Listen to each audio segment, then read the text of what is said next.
Hi, I'm John Peitzman, JP, certified high performance coach and creator of the Build Framework. I help individuals all over the world to thrive in their personal and professional lives. And as the host on this show, our aim is to transform lives one guest at a time. And we do that by having amazing guests, and today is no different. We have with us Ying Yang. Ying is the founder of YSquare Education, and she's also an intuitive leader and healer, helping business entrepreneurs actually grow heart-centered businesses with flow and joy through online platforms. With over 15,000 hours of working and consulting with clients and organizations, Ying has dedicated over a decade to actually leveraging her degree in psychology and her business success to help her clients overcome personal blocks and to achieve more clarity and fulfillment in their lives. Ying has run over 250 seminars and workshops in the last 5 years across the country, helping her clients to align their action with vision. I've been really excited about having this conversation with her today. Ying, welcome to the Build Show. So great to have you here. And let me just start by asking, what are you excited about right now as you sit here today? Wow, I'm excited that you're actually taking your time, your energy, and your efforts to to providing these platforms to connecting lots of people. Oh, thank you. Yeah, I'm really appreciative and thankful. Yeah. Right. Well, that's amazing, and I know that you have such a great journey and story to talk about. So let's dive right into it. As you know, we use the Build framework as kind of a model to guide our conversations. Yeah. For those of you who still don't know what the Build framework is all about, I'll remind you, it's an acronym. Build is standing for build relationships, understand the business, implement strategies, lead and inspire, and deliver excellence. And we're gonna walk through Ying's personal journey on the path of the Build framework and to really uncover some insights that are unique to you. And that's what I love about this show. Everyone has a unique story and journey that they've used Build across to get to their success. So when we start with building relationships, what are some of the most important relationships that you've had on your journey?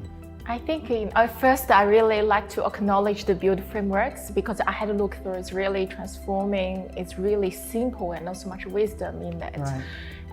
And I feel like the most important relationship I had was with myself. Right. As you guys know, over the years, my background was psychology, but the psychiatry for 13 years, and I found I had a really chaotic, negative relationship with myself. At the beginning, like my mind wanted to get out of the relationship, but my body was there. And when I was You can't divorce yourself though, can you? and I was lying on the beach, I was thinking of work. But when I was in the office, I was thinking about, I wish I'm lying on the beach. So I feel like my body and mind was dislocated.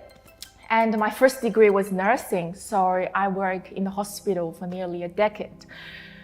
And every morning when I wake up, my head was banging on the wall because I didn't feel fulfilled to do what I do. But because you have the mortgage, you have bills, logically and emotionally, there was lots of conflicts within myself. And even emotionally, eating chocolates was bad, but you still pick that up. And I found that the most important relationship is that unless I can have a real peace with myself, I can't have a peace with anybody in the world. So that was a journey that goes within and to find out who am I and what is I mean to do, why I am the worst enemy. So I have a philosophy that I can upset the world, I'll never upset myself. Oh, because great. if I do upset myself, I feel, my whole world would be upset, directly, indirectly. So I do believe, like John, you said, the most important relationship was definitely with myself. Yeah. Right. And how do you maintain that relationship in a healthy way? Yeah, with yourself. Do you have practices that you do? And I do meditation, definitely. Great. I love meditation. Definitely, and I do day in, day out, every day, I brush my teeth. And sometimes I realize I try to escape, and I realize I cannot escape. So I definitely encourage everybody to meditate. Yeah, I feel like, I check in if I have anger, aggression, feeling blamed, betrayed, criticized, challenged, and I see all these emotions and I started to aware and observe, and I think there must be something not aligned. My action is procrastinating. Like, why do I procrastinate? If energetically something is not aligned, then I would procrastinate. So I always check in myself. Very deep awareness, as you know. Right, that's amazing. So if we move to you, which is understand the business, right? What pearls of wisdom do you have about understanding the business that you'd like to share with our listeners here today? I think understand the business, I have a huge impact on my mom. She's passed away already, but she was like a very entrepreneurial. She always have a heart like to serve other people.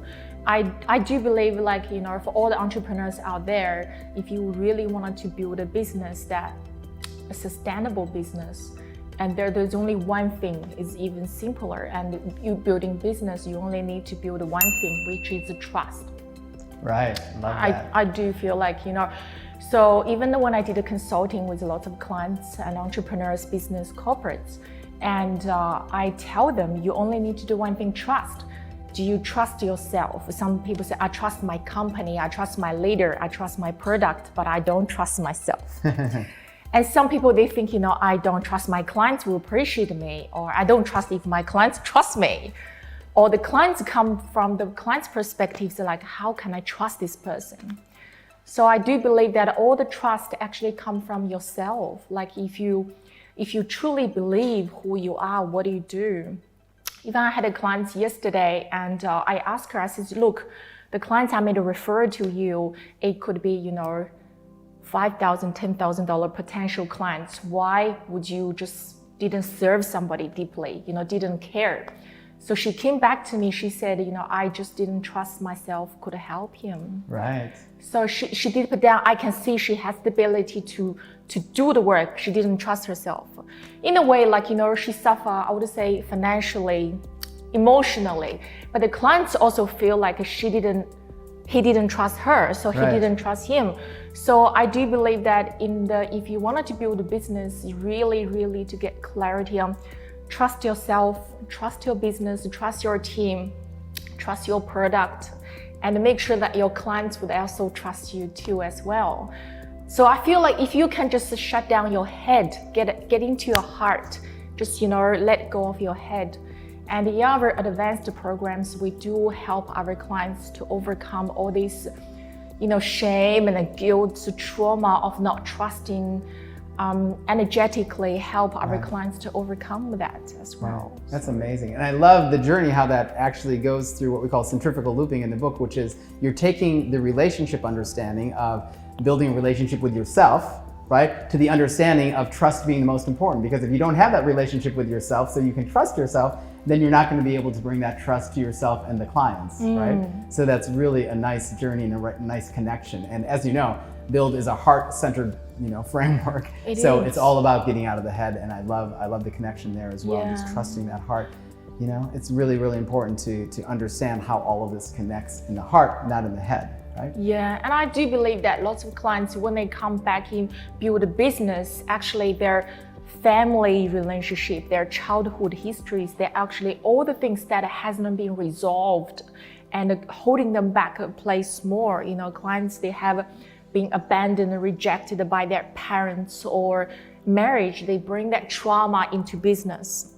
So sometimes the clients comes here to say, I'm ready to do the work, but then energetically there is a still wound and it hasn't been cleared. Yeah. Right.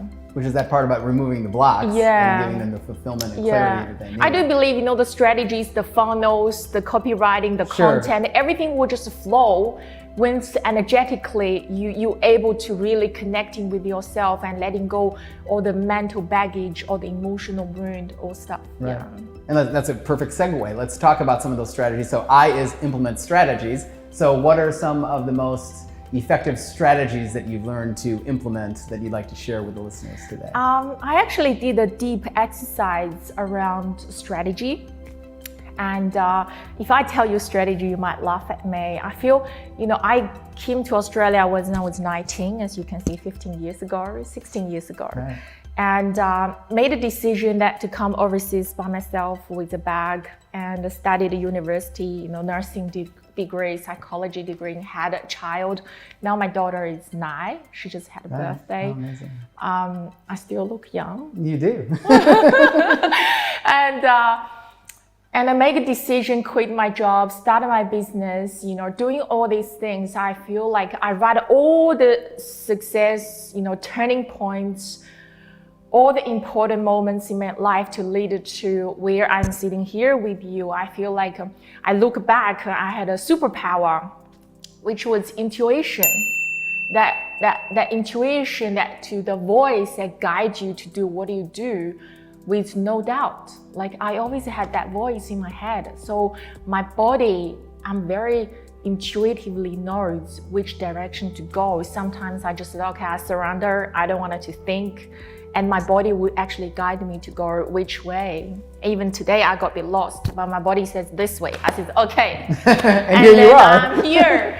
So I do believe, there is so much strategies, about marketing, sales, all the hiring, firing, recruiting, financial. There's so many strategies, and I found, and I write all my achievements. The most amazing strategy is intuition. Like I'm very intuitive with everything I do, I don't do, and if I don't see hell yes, that means it's a hell no. So I have 100% certainty with my intuition. That's amazing. Yeah. So how can we help the listeners out there tap into their own intuition? What do you advise people to do to get the feeling that you're talking about? I completely relate and understand exactly what you're talking about. But a lot of people might be looking at you and saying, well, what does that mean? Is that like the gut feeling, or is that, or they have it a little bit? How can they cultivate it and learn to trust it more? What would you advise them to do? That's a great question, John. Like in our Awakened Entrepreneur transformational programs, we do guide our clients step by step. Some clients, they come in with different kind of blockage. So it's like an analogy. You and me wants to get a mango, but then we need to work on the location where to plant the seed. We need to look about the temperature. We need to look about, how to fertilize it, how to water it. And then we get a mango is a byproduct. So I do believe that intuition is a byproduct of I have done all the healings. Be honest with you, I have done healings. I write down all my programs. I spent like investing myself around the $200,000. It's like $250,000 to get myself right.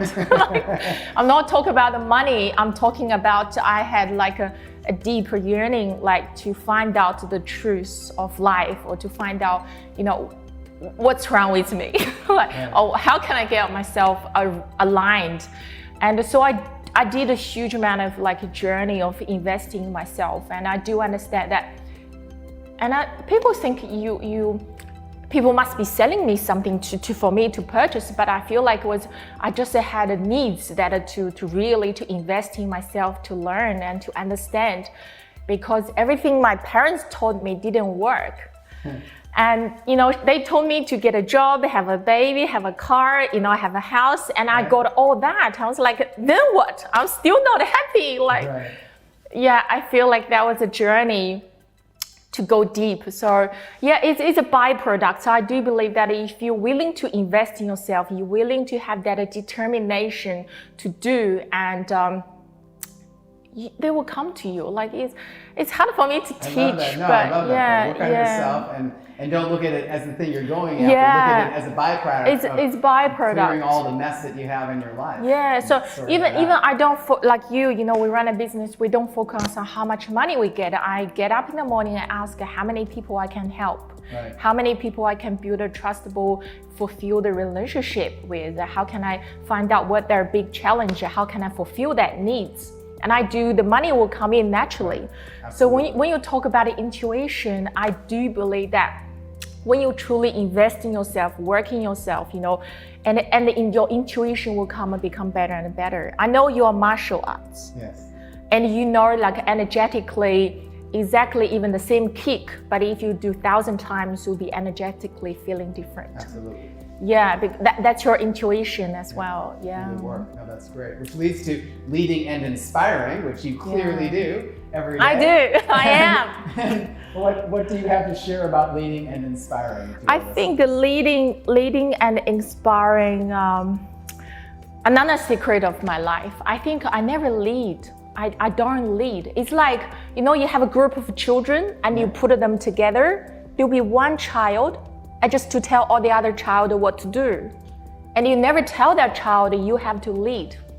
It just happens. It just happens. I do believe my secret of leading is following. Like, I always have a people that tell me, because when I was in the work in the hospital, I was like, I hate my boss tell me what to do. I hate it. I hate people tell me what to do. Like, I absolutely can't stand it. I just walk out. I said, I don't need the money. I'm gonna walk out. But when I started business, I said, please tell me what to do. I don't know what to do, and I had I have to pay somebody to tell me what to do. Right. And I do believe that I wanted people around me, everybody's better than me, so they can tell me what to do. And I just need to follow my heart and follow my intuition, and everyone, they can just attract, that's it. I attract the people better than me, and tell me what to do and guide me what to do. And the people just telling me that I'm inspiring, but I just believe that I just attract. I feel like even I have a great business partner, I never tell her what to do. I just do what I need to do and to do the best I do. That's all you need to do. Even with my team, some VAs, I never met them and I never tell them what to do. And they just all said, oh, you're done, And I feel like that's so much easier. You just get out of the way and give them space to do their work. Imagine I'm telling our team what to do. I don't even know what to do. So we just need to get out of the way and let them to do their work. And that's the best way to great lead. Insight. And I love how it all ties together, right? Because you're using your intuition to lead and inspire. Which leads to then delivering excellence, right? So the final letter in the build framework, right? So what do you have to share with our listeners today about delivering excellence? I deliver excellence, okay. I tell you a story, I think a very short story. When I was 16 or 17, I had an English school. And it was a very young age because my mom had a fashion shops, like a very luxury, mature age fashion shops. And the people go to her shops is the ladies who have money, very classic, and love to invest money in their appearance. Right. So majority of the women has children, have a child. So when my mom had a business like with all the women selling them very luxury fashion clothes, handbags, shoes, and all the children, they have a place like to learn English. But that time, when I was 16, I couldn't speak English, but I can speak at least like how are you, like alphabets. And all my students was aged from 4, 6, 8 when I was 16. So I didn't have to go out to do my marketing because all my mom already got a database. Right, they're all right there. And she got all the woman has all the children, and I put all the handouts to all the children. They all like me, they all trust me, they all know me. So all their children come to my class. And so my mom was making lots of money from their ladies. I made a fortune from their children. Right. And my English was not even good at all, but my English was better than all the kids. Right. So I do believe excellence, you don't need to be excellent to do your work. You only need to do better than your customer. Right. So I don't really think, oh my God, I'm not ready, I'm not good enough. I used to have that noise that in my head and I'd be hiding, I'd be so scared on the stage. And I just couldn't do my work because I think I need to learn more, I need to learn more, I need to learn more. I'm not ready, Lots of coach and consultant that we work with, they always wanted to learn the next thing. I said, when you're gonna start making money, you run out of money. And then they'll be like, no, I'm not ready, I have to learn another thing, so I'd be ready. I said, you don't need to be ready. You don't need to be excellent than the top in the world. But as long as you can serve your customer. Right. So I do believe I don't really striving for excellence from a place of self-inadequate. I do striving for excellence, Sure. but I'm a more thriving for serving clients, and I can be better than them. That's all I need to be. Right. And then when they rise above, I rise above higher than them. Then they rise above, I rise above higher, and that's all it is. And that's amazing. It's such an important insight, I think, because a lot of people, you're right, out there will wait until they have that version of excellence in their mind before they go and try to even serve a client who might just need, like you said, basic English in that example, right? Like, and you know enough to teach that. And a lot of people out there, they know enough to teach and get in the game, but they're waiting until they reach this threshold that they've put on themselves of excellence. But really, excellence can be just being better at something than someone else and allowing them to reach that next level of excellence. That's it. Right. You have a gap with your clients, and you're getting to where they wanted to be, and that's all that is. And even McDonald's. Sometimes I tell my daughter that is like junk food. Right. But if you give McDonald's to African children, to people starving, it's excellent food. Right. But for us, maybe junk food. So how do you measure that excellence? I don't measure that. I just, according to different contexts, has different purpose for everything. It's all relevant. It's all irrelevant. So, so I just feel like for the people watching the show, you don't need to be excellent to serve people. You just need to be better than your customer. That's my secret. I'm better than my customer, and I'm fully trust myself, and I be able to, I can serve them. I love that. Look, we could talk all day, and I love this conversation. What maybe is a word of wisdom or something else that we haven't shared yet that you'd like to take this opportunity to share with the listeners? Is there anything that comes to mind that's like a pearl of wisdom that you have? I think wisdom is you really need to connect to your heart. In the information, is like if you're looking at agriculture age, then hunter and gathering age, agriculture age, industry age, informational age. Lots of the education actually is built on industry age, which is like based on information, getting people ready for work. But now it's informational age, and we're even moving into consciousness age. So I do believe lots of the education is not a place that you accumulate your qualification. Education is a process of transformation. Right. Oh, love That's that. why we call the YSquare education, because I do believe education, you transform to where you are, to where you want it to be, not just looking for the next qualification. Even I go to university, and I did a speaking with them. I did a mentorship with the senior university business school, and all the students said, I need a certificate. Right. But I do believe that certificate has a place for doctors, for heart surgeons, for eye surgeons, but if you wanted to be yourself, you don't have to waiting for that qualifications to be who you are. Right. I don't have a business degree, but I can run a business and to teach other people how to run a business. So that's amazing. I love that insight. Great. And finally, how can people get a hold of you or contact you if they want to learn more about your services? I think the people, if you're watching this video, just click the link below. I'll go send the link to John. Tell us your website, and we'll put the website up in the actual screen. So it's ysquare.com.au, and I'll send you. And also, I also got a free training courses, and also give all the students. But on top of that, I really just wanted to thank you for taking your time. And this is a huge time and efforts to build something like this. My pleasure, and it's been so great to talk to you today. Thank you for being so on the much, show. John. Thank all of you for joining us today as well.